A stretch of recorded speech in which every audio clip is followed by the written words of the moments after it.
Frères et sœurs dans le Christ, bonjour. Je suis le Père Tibius Casimir Ndong-Troubian, membre de la Congrégation du Saint-Esprit sous la protection du Cœur Immaculé de Marie. Je suis originaire de la province du Wolentem, diocèse d'Oyem, originaire de la paroisse Saint-Michel de Nkembo. L'histoire de ma vocation commence lorsque j'ai reçu la confirmation. À l'âge de 14 ans, le père Armand Janvier Fessier m'avait encouragé à devenir catéchiste. Quelques années plus tard, le père Sébastien a pris le relais pour m'encourager dans cette vie chrétienne. Les deux, à un moment, m'ont proposé de faire également la jeunesse étudiante chrétienne, c'est-à-dire la GEC, pour faire la théorie et l'expérience. De là, tout a chamboulé ma vie. Je suis rentré au séminaire en 1999 au grand séminaire d'Otélé. Après une année au postulat au Cameroun, j'ai été orienté au grand séminaire Daniel Brottier avec 3 ans de philosophie. De là, j'ai été admis au noviciat pour une profession religieuse et une expérimentation dans la vie religieuse.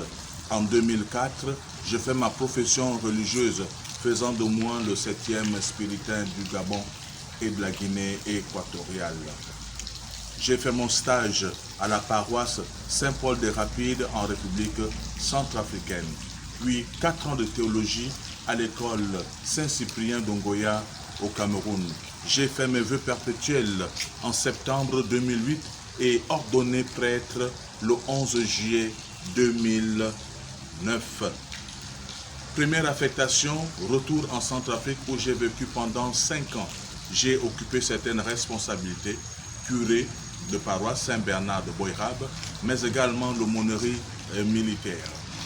Membre actif du conseil d'administration de l'école catholique, c'est-à-dire que j'étais responsable adjoint de l'enseignement catholique dans l'archidiocèse de Bangui. J'ai été affecté au Cameroun pour des études en 2014, de 2014 à 2016 pour des études philosophiques où j'ai réussi cet examen, cette formation, puis affecté au Gabon pour 3 ans.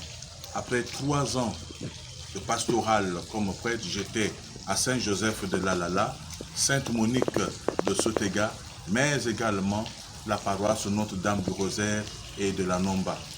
Depuis 3 ans maintenant, je suis en Côte d'Ivoire pour achever mes études, une thèse doctorale en philosophie africaine. Il est beau, frères et sœurs, de donner sa vie pour le Seigneur. C'est très marquant et il y a des événements que j'ai vus, que j'ai même du mal à l'exprimer par ma propre bouche, car mon langage est insuffisant pour exprimer ma gratitude pour tout ce que le Seigneur ne cesse de faire pour moi et pour toutes les personnes qui m'accompagnent. La joie de prier pour les malades, la joie d'être présent au milieu des pauvres, la joie d'échanger avec nos amis, avec des personnes sans distinction de pays, de culture ou d'ethnie. Et c'est ce que le Christ nous invite régulièrement à vivre. Aujourd'hui, nous entrons maintenant dans une grande période de la vocation, c'est-à-dire que nous allons célébrer ensemble la journée mondiale des vocations. Jeunes, n'ayez pas peur de vous approcher du Seigneur à travers cette vie. C'est bon de se donner sa vie pour le Seigneur. Les grâces surabondent. Le Seigneur veut donner. Il y a tellement de grâces qu'il voudrait partager avec nous pour l'annonce de la bonne nouvelle. Alors, jeunes, mon petit frère, ma petite sœur, n'hésite pas. Viens, le Seigneur t'attend. Il a besoin de toi pour que son nom soit connu à travers le monde. Et cette fois-ci, je suis sûr que le processus de la paix va commencer pleinement. Amen.